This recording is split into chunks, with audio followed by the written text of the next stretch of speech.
नमस्कार साथियों, मैं Jugnu Pardesi, founder of Sahyadri Arogyavardhanam health care centre और महर्षि वशिष्ठ गुरुकुलम, गांव बोरखिंड, जिला नासिक, महाराष्ट्र।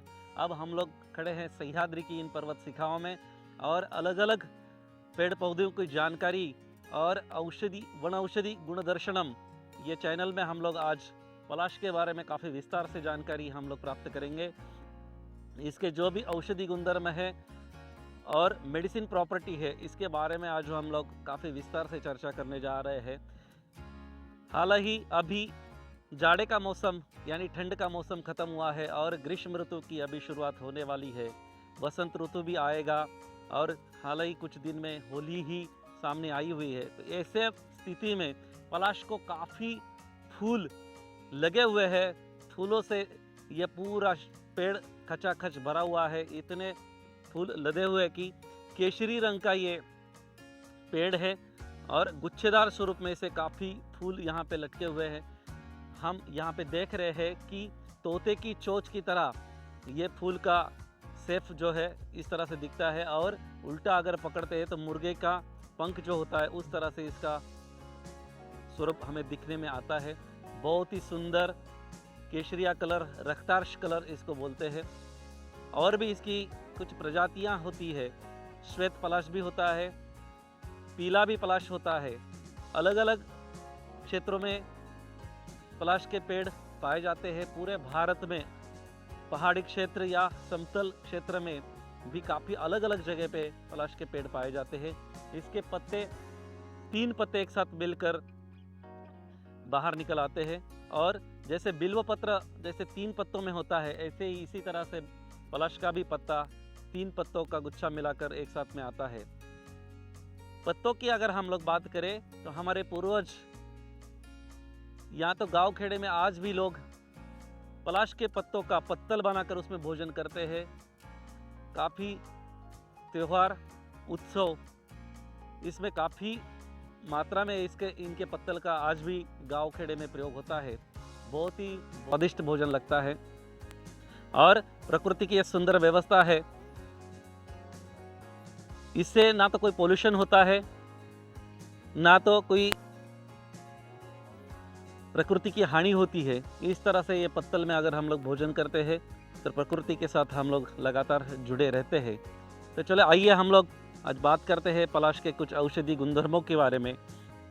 पलाश का जो फूल होता है ये पित्त शामक, कफ शामक होता है और ग्रीष्म ऋतु आने वाला है तो ये शीत प्रकृति वाला होने की वजह से इसका शरबत भी हम लोग बना के पी सकते हैं। धूप के दिनों में बहुत ही अच्छी तरह से हम लोग इसके फूलों का शरबत बना सकते हैं।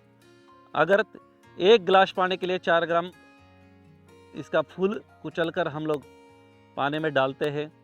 4 ग्राम मिश्री या तो अपने टेस्ट के हिसाब से मिश्री आप लोग डाल सकते हैं।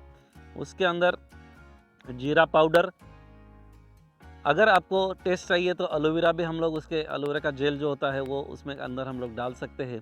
तो इसका शरबत पूरे ग्रीष्म ऋतु में धूप के दिनों में हम लोग इसको सेवन कर सकते हैं। रही बात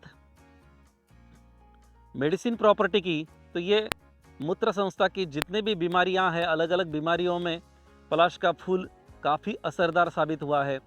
यहाँ पे Sahyadri Arogyavardhanam health care centre में जो 10 साल से यहाँ पे हम लोग काम कर रहे हैं, तो जो भी मरीज़ आते हैं, काफ़ी मरीज़ों पे हमने इसके प्रयोग किए हुए। किडनी का बीमारी हो, जिसको गुर्दे हिंदी में बोलते हैं, या तो मूत्र संस्था यूरिनरी डिसऑर्डर के बीमारी हो, तो इसमें पलाश के फूल अलग अलग औषधियों का कॉम्बिनेशन बना के अगर हम लोग उसमें प्रयोग करते हैं तो काफ़ी बहुत ही अच्छी मात्रा में मरीजों को इसका फायदा होता है। अगर मूत्र संस्था में बीमारी है तो पलाश का फूल 4 ग्राम लीजिए, फिटकरी का फूला 2 ग्राम, गोखरू जो होता है, गोक्षुर जिसको बोलते हैं, उसका पाउडर, अनंतमूल और पुनर्नवा, ये कॉम्बिनेशन बना के अगर हम लोग इसका 2 गिलास पानी के अंदर काढ़ा बनाकर देते हैं और चौथाई जल जाने के बाद 1/4 सिल्लक रहने के बाद हम लोग इसको छानकर मरीज को पीना चाहिए। इससे मूत्र संस्था के जितनी भी बीमारी है वो इससे निकल जाती है। किसी किसी का मूत्र अटक जाता है, मूत्र रुक जाता है, तो इस स्थिति में भी हम लोग फिटकरी का फुला, जिसको मराठी में तुरटी बोलते हैं, फिटकरी का फुला 2 ग्राम, 4 ग्राम पलाश का पाउडर, केला जो होता है, केले की मूली, इसका काढ़ा बनाकर अगर हम लोग मरीज को पिलाते हैं तो अटका हुआ मूत्र, रुका हुआ मूत्र तुरंत बाहर आ जाता है। अगर किसी को मूत्र के अंदर जलन है तो जलन के अंदर भी हम लोग इसका सेवन कर सकते हैं। जैसे कि गोखरू का पाउडर 4 ग्राम, पलाश के फूलों का पाउडर 4 ग्राम, आंवला पाउडर 4 ग्राम, इस तरह से ये कॉम्बिनेशन बनाकर अगर हम लोग देते हैं तो मूत्र का जलन जो होती है, मूत्र से जलन जो होती है, तो वो जलन धूप के दिनों में काफ़ी मूत्र त्यागते हुए काफ़ी जलन होती है, तो वो जलन काफ़ी हद तक कम हो जाती है। 1-2 दिन का सेवन अगर हम लोग करते हैं तो पूरी तरह से बीमारी जड़ से निकल जाती है। गॉल ब्लैडर के लिए भी हमने काफ़ी मरीजों के ऊपर यह प्रयोग किया हुआ है। और किडनी स्टोन में भी बहुत ही अच्छा इसका असर है।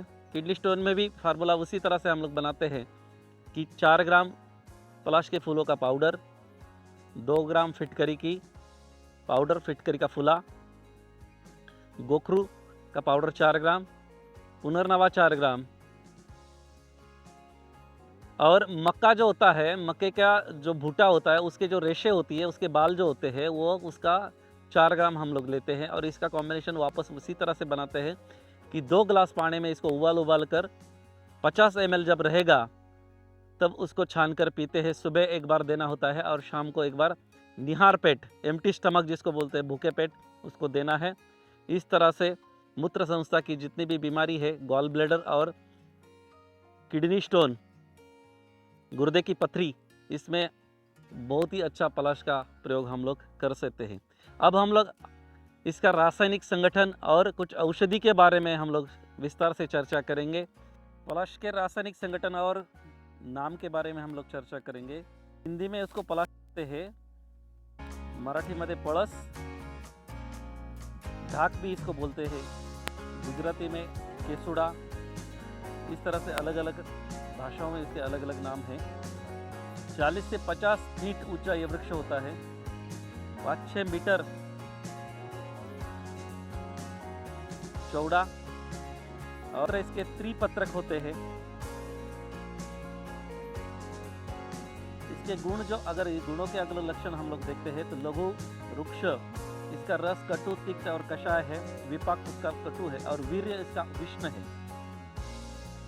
इसके पुष्प मधुर विपाक और शीतवर्णीय है। ये कफ वातनाशक है और पुष्प कफ पित्तनाशक है। पुष्प, छाल, गोंद इसका स्तंभन है तथा बीज लेखनीय है। पत्र शोथर है, शोथर का मतलब सूजन कम हो जाती है। और वेदना स्थापन, वेदना कम करने वाला, वेदनाओं को कम करने वाला। रक्तवहन संस्था में इसका बहुत ही अच्छा उपयोग होता है। पुष्प तथा गोंद रक्त स्तंभन का कार्य करते हैं और बीज रक्त का शोधन करता है। पुष्प इसके मूत्रल है। अभी हमने चर्चा की कि अगर मूत्र संस्था के कोई बीमारी हमको होती है और मूत्र किसी का रुक जाता है, रुक कर मूत्र आता है, तो उसके बारे में इसके पलाश के फूलों की पाउडर बहुत ही अच्छा प्रयोग में लाई जा सकती है। पलाश की गोंद वृक्ष और बीज उत्तेजक है। पुष्प भी रक्त का स्तंभन करने वाला है। पुष्प ज्वरग्न और दाह का शमन करने वाला। गोंद बल्य है। इसका पुष्प जो होता है वो पुष्प और गोंद रक्त पित्त में बहुत अच्छा असरदार है। अगर किसी को रक्त आ रहा है शरीर के भीतर से, किसी कारण रक्त अगर बाहर आता है, तो उसमें भी इसका हम लोग प्रयोग कर सकते हैं। शुक्र का दौर्बल्य में पलाश की गोंद का तथा प्रदर रोगों में पुष्पों का भी प्रयोग किया जाता है। त्वचा में जो चर्म रोग होते हैं तो पुष्प और बीजों का प्रयोग होता है।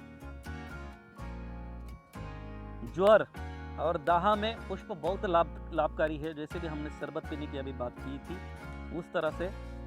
दौर्बल्य में गोंद का प्रयोग करते हैं। अस्थि भग्न मतलब अगर अस्थि भग्न हो गई है, हड्डी टूट गई है, तो पुष्प और गोंद का प्रयोग बहुत अच्छा होता है। विष जो होता है, विषों में बीजों का प्रयोग होता है। इसका प्रयोग जो अंग है, मतलब कौन से अंग का हम लोग प्रयोग कर सकते हैं, इसकी त्वचा मतलब छाल, पुष्प और बीज, इसका हम लोग प्रयोग कर सकते हैं। पलाश बीज जो होता है, बिच्छू के डंक में अगर बिच्छू ने डंक मार दिया तो पलाश का बीज जो होता है किसी पत्थर या घिसकर अगर उसका लेपन हम लोग उस जगह पे करते हैं तो बिच्छू का जहर भी उतर जाता है। इस तरह से हम लोग पलाश के काफ़ी गुणधर्म के बारे में आज चर्चा की। पलाश में जब बीज आता है धूप के दिनों में, जैसे भी बरसात का मौसम शुरू होने वाला होता है, ऐसे मई जून में इसको बीज आते हैं और बीज चपटे स्वरूप में बीज होते हैं। फलियाँ इसकी काफ़ी लंबी होती है, उसके अंदर एक या ज़्यादा से ज़्यादा 2 इसको बीज आते हैं। तो बीज का जो प्रयोग होता है, मैंने काफ़ी वैद्यों से, काफ़ी गांव के जो जड़ी बूटी वाले लोग होते हैं उनसे काफ़ी चर्चा की। तो बीज जो होता है, वशीकरण में बीज का भी लोग यहाँ पे प्रयोग करते हैं। किसी के साथ बार्गेनिंग करना होता है, किसी के साथ चर्चाएँ करनी होती है, या तो किसी के साथ कुछ व्यवहार करना होता है, तो होंठों के अंदर एक बीज अगर वो लोग छुपा के रखते हैं और बात करते हैं तो सामने वाला आपकी फेवर में बात करता है। इस तरह से गांव की तरफ इस तरह से अलग अलग प्रयोग, मैं तो काफ़ी वैद्यों के साथ में चर्चा करते रहता हूँ, गांव खेड़े में जाके बैठता हूँ और काफ़ी दिग्गज वैद्य जो पढ़े लिखे नामचीन वैद्य है, ऐसे वैद्यों के साथ में भी मैं जाके चर्चा करता हूँ। और हर गांव खेड़े में कोई ना कोई वैद्य रहता है जिनको पेड़ पौधे वनौषधियों की जानकारी होती है। ऐसे काफ़ी वैद्यों से मैं चर्चा हमेशा करते आ रहा हूँ, 10 साल से ये काम मैं कर रहा हूँ। तो अलग अलग चर्चाएं, अलग अलग विषय, अलग अलग पेड़ों के बारे में लोग बताते हैं। तो पलाश का जो जड़ होता है, पलाश का जड़ रस्सी बनाने में बहुत अच्छा काम आता है। हमारे गांव में जब पोले का त्यौहार आता है, जब बैलों को सजाया जाता है, तो उसका रस्सी बनाकर उसमें कलर से बहुत उसको कलरफुल अलग अलग कलर के कॉम्बिनेशन बनाकर उसको रस्सी बनाई जाती है और बैलों के सींग में उटांग कर बहुत ही अच्छे गुच्छेदार गोंडे उसके बनाए जाते हैं। इस तरह से उसका जड़ का भी लोग काफ़ी अच्छी तरह से प्रयोग करते हैं। अब होली का त्यौहार आने वाला है, तो ये नारंगी कलर का, केशरिया कलर का इसका गांव की तरफ कलर बनाते हैं और इससे होली भी खेली जाती है।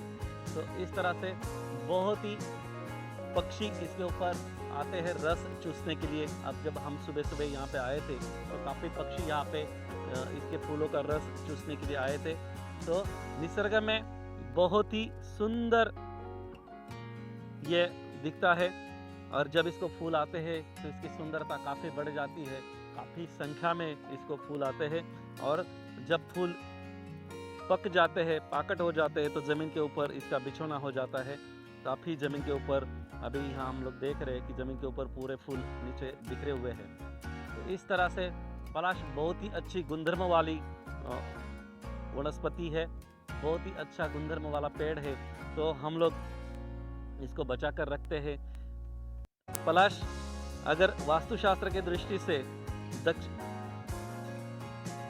नॉर्थ में मतलब उत्तर दिशा में लगाने का भी वृक्ष आयुर्वेद में इसका वर्णन आता है कि जब 4 पेड़ों का जो वर्णन आता है कि घर की दिशा में, चारों दिशा में कौन से पेड़ लगाने चाहिए, तो नॉर्थ की तरफ मतलब उत्तर की बाजू में पलाश का लगाने का भी वर्णन आता है। यज्ञ, होम, हवन ये जो हम लोग करते हैं, तो हवन में भी पलाश की एक आहुति दी जाती है। नवग्रह की जो आहुतियाँ दी जाती है तो उसमें पलाश की भी एक आहुति आती है। तो यज्ञ कर्म में भी पलाश का काफ़ी महत्व रहा है। तो हमारे ऋषियों ने काफ़ी पलाश के बारे में विस्तार से जानकारी दी और इसका फूल, इसका सेंग, इसका बीज, इसका तना, इसके पत्ते सभी औषधि गुणधर्म से खचाखच भरे हुए हैं। तो पलाश को बचाइए, पलाश के पेड़ों का संवर्धन कीजिए। अब सृष्टि में काफ़ी पेड़ कम बचे हुए। मैं तो अभी देख रहा हूँ कि सफ़ेद जो पलाश है वो तो बहुत ही कम संख्या में हमारे भारत में बचे हुए हैं। तो इस तरह से पेड़ों का संवर्धन करेंगे और पेड़ों को बचाएंगे और उनका औषधि लाभ भी मानव के बीमारियों में हम लोग प्राप्त करेंगे। नमस्कार।